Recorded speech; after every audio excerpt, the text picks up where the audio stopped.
አሁን ላይ የኤሌክትሪክ መኪኖች ምንም እንኳን በአዲስነት ተገዝተው 10000 ኪሎ ሜትር 5000 ኪሎ ሜትር ባልተነዱበት ሁኔታ ውስጥ የባትሪ ሄልዛቸው የባትሪ ደህንነት ደረጃቸው ወደታች እየወረደባቸው ያሉ ደንበኞች እየተቸገሩ ያሉ ደንበኞች አሉና ለዚህ ምክንያቱ መፍትሄው እና ሊወሰዱ የሚገባቸውን ጥንቃቄዎች በደንብ አድርገን የምንወያይ ይሆናል። ሰላም ጤና ይስጥልኝ፣ እንደምን አላችሁ? ሞገስ ሞተርስ ነኝ። ከአውቶሞቲቭ ጋር በተያያዘ ከኤሌክትሪክ መኪኖች ብልሽት፣ ግዢ፣ ሽያጭ፣ ሌሎችንም መረጃዎች የምትሹ ከሆነ ቻናላችንን ሰብስክራይብ በማድረግ ቤተሰብ ይሁን። እንግዲህ ቀደም ሲል ካነሳነው ጉዳይ ውስጥ በርካታ የኤሌክትሪክ መኪና አሽከርካሪዎች መኪናቸው 5000 እና 10000 ኪሎ ሜትር ባልተነዳበት ሁኔታ ውስጥ የባትሪ ሄልዛቸው ሲለካ ወይም ሲመለከቱት ወርዶ የመታየት ምክንያቶቹ ምን እንደሆኑ እናነሳለን። በዋነኛነት አንደኛ መኪናው ቻርጅ እያለው 50% ቻርጅ ኖሮት 10% ላው ላይ ጨምሮ መንቀል፣ 60% እያለው 70% አርጎ መንቀል፣ 70% እያለው 80% በአናቱ ቻርጅ የማድረግ ሂደት ይሄንን የባትሪ ሄልዝን የሚጎዳበት ሁኔታ አለ። በሁለተኛነት የማሽከርከር ሂደት ነው።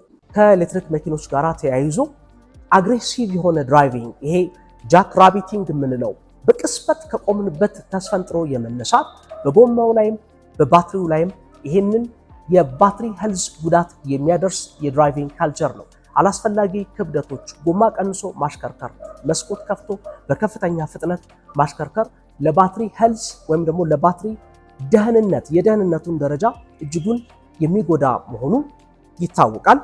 በሶስተኛነት የምንመለከተው ቴምፕሬቸር ከቻርጅ ጋር ተዛምዱ ነው። አንዳንድ ደንበኞች ባለማወቅ መኪና መሸጫ ውስጥም ሊሆን ይችላል ወይም ደግሞ የመሸጫ ፖርት ላይም ሊሆን ይችላል። በጅቡቲ፣ በዱባይ፣ በተለያዩ ቦታዎች ላይ ዝቅተኛ ቻርጅ ይዘው ረጅም ሰዓት መኪኖቹ ቆመው ከሆነ ሙቀታማ ቦታዎች ላይ በጣም ከፍተኛ ሙቀት ያላቸው ቦታዎች ላይ በዝቅተኛ ቻርጅ ለምሳሌ 5% 10% ቻርጅ ይዘው ረጅም ሰዓት የሚቆሙ ከሆነ በባትሪ ሄልዙ ላይ ተጽዕኖ የሚፈጥር መሆኑ ይታወቃል። አንድ የኤሌክትሪክ መኪና የተሟላ የቻርጂንግ ሂደት ከሌለው በምርመራ ወቅት BMS ባትሪ ማኔጅመንት ሲስተም ሚስ ካልኩሌት ያደርገዋል። ስለዚህ የሚያነበው ባትሪ ሄልዝ ትክክል ሆኖ ስለማያገኘው ውጤቱ የባትሪ ሄልዙ ውጤት የተዛባ ይሆናል።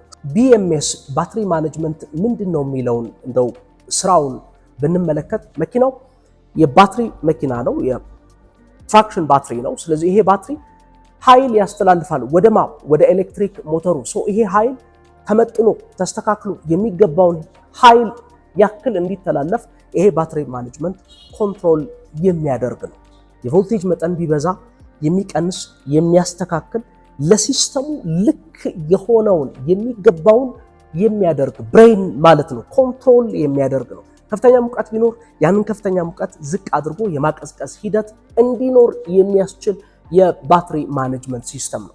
ከላይ እንደተመለከተነው ለባትሪ ሄልዝ ችግር ምክንያት ከሚሆኑት ውስጥ አንዱ ባናቱ ቻርጅ ማድረግ 60 ያለ 70 ያለ 80 ወይም 40 ያለ 50 የማድረግ ነው አንደኛው። ሁለተኛው የድራይቪንግ ካልቸር ነው። ይሄ አግሬሲቭ ድራይቪንግ ካልቸር ወይም ጃክ ራቢቲንግ ድራይቪንግ ካልቸር የምንለው። ሶስተኛው ደግሞ ቴምፕሬቸር ነው ብለናል። ለባትሪ ሄልዝ ችግር መፈጠር ምክንያት ሲመረመር ሲፈተሽ ከሚገኙ ችግሮች መካከል አንዱ BMS ነው፣ ሚስካልኩሌት ያደርጋል። ሁለተኛው ባትሪ ሴል ኢምባላንስ ነው። የባትሪ ሴል እኩል አቅም አለማቅረብ ነው። አንዷ ሴል የምታወጣው የኃይል መጠን ከሌላኛው አንጻር ሲያንስ ወይም እላፊ ሲበዛ ባትሪ ኢምባላንስ እንለዋለን። እንደው ቀላል ምሳሌ እዚህ ላይ እናንሳ። ለምሳሌ የዱላ ቅብብል ውድድር ብንመለከት 4 ሰዎች ለውድድር የተመደቡ ናቸው። ከአራቱ ውስጥ አንደኛዋ ከሌላኛዋ የሚያንስ የመሮጥ አቅም ሊኖራት ይችላል። አንደኛዋ ደግሞ ከሌላኛዋ የበለጠ ልትሆን ትችላለች። ይሄንን አስተካክሎ እኩል የማድረግ ሂደት ማለት ነው ባትሪ ባላንስ ማለት። ስለዚህ ባትሪ ሴል ማለት አንዷ ሴል አነስተኛ አቅም ታወጣለች፣ አንደኛዋ ደግሞ ሴል ከፍ ያለ አቅም ታወጣለች። ስለዚህ እነሱን እኩል የማድረግ ሂደት ነው ባትሪ ሴል ባላንሲንግ በመባል የሚታወቀው።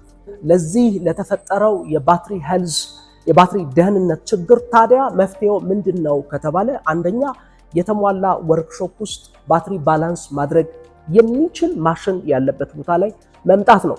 ነገር ግን ባትሪ ባላንስ የማድረግ ሂደት ውስጥ ችግሩ የቢኤምኤስ የሚስ ካልኩሌሽን ከሆነ ቢኤምኤሱን በሶፍትዌር አፕዴት ማስተካከል ነው።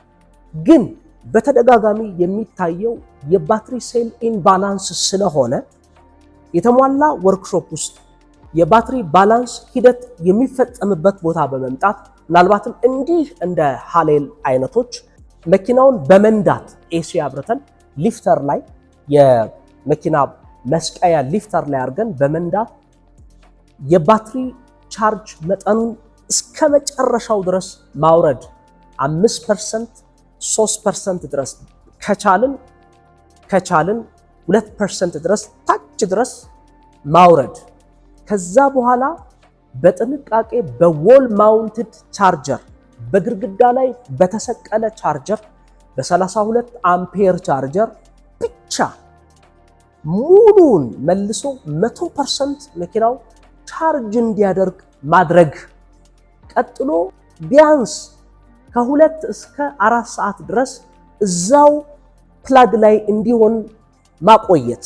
በዚህ ሰዓት ቢኤምኤሱ ባትሪ ማኔጅመንቱ ፓሲቭ ባላንሲንግ ይሰራል። ከትልቁ ላይ ወደ ትንሹ ሴል የጎደለውን ኃይል በማሟላት ባትሪውን አስተካክሎ ያወጣዋል። ባትሪ ሄልዙ ድጋሚ ሲፈተሽና ሲታይ ትክክለኛ ቦታው ላይ ይመጣል ማለት ነው። መፍትሄው ሐሳቡ ይሄ ነው። ይሄ ፕራክቲካሊ በተግባር ማየት ለምትሹ ወደ ወርክሾፓችን በመምጣት ግንዛቤውን ማግኘት የሚችል ይሆናል። በዚህ ተቸግራችሁም ካላችሁ ወርክሾፓችን ላይ በመምጣት እንግዲህ ችግሮቻችሁን ልንፈታላችሁ የምንችል መሆኑን በዚሁ አጋጣሚ እያሳወቅኳችሁ ስላዳመጣችሁኝ ስለተከታተላችሁ እጅጉን አድርጌ አመሰግናለሁ። ሐሳብ አስተያየቶቻችሁን እየሰጣችሁ ሰብስክራይብ በማድረግ የቻናላችን ቤተሰብ እንድትሆኑ በድጋሚ ያሳውቃችኋለሁ።